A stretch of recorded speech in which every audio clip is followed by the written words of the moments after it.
نبی پاک علیہ السلام ایک قبیلے کی صلح کرانے چلے گئے. فرمایا اگر مجھے دیر ہو گئی تو ابو بکر سے کہنا جماعت کرا دے.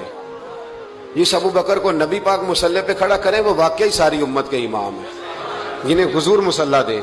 ابو بکر سے کہنا جماعت کرا دے. حضرت صدیق ایک پر کھڑے ہو گئے تو نبی پاک بھی آ گئے. جماعت کھڑی ہوئی تھی کہ حضور بھی پہنچ گئے. شارحین کہتے ہیں 3، 5 یا 7 صفیں تھی صحابہ کی. حضور جس صف میں جاتے صحابہ جگہ چھوڑ دیتے. یہ بخاری مسلم ہے. صفیں ٹوٹتی رہی پر نماز کسی کی بھی نہیں ٹوٹی.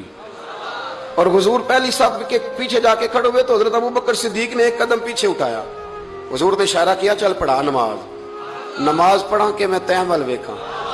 مینوں کعبہ بھول گیا آئی، بھول گئے نہیں سب سوم صلاتاں، ایک کو یار دا فکر پہ آئی. 2-3 دفعہ حضور نے اشارہ کیا پر جناب صدیق ایک بار پیچھے ہٹ گئے.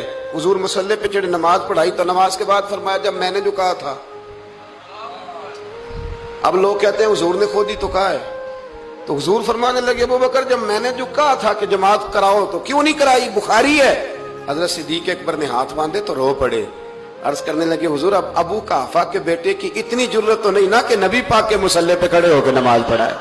حضور پیچھے ہو اور یہ مصلی پہ نماز، اتنی جرت تو نہیں نا.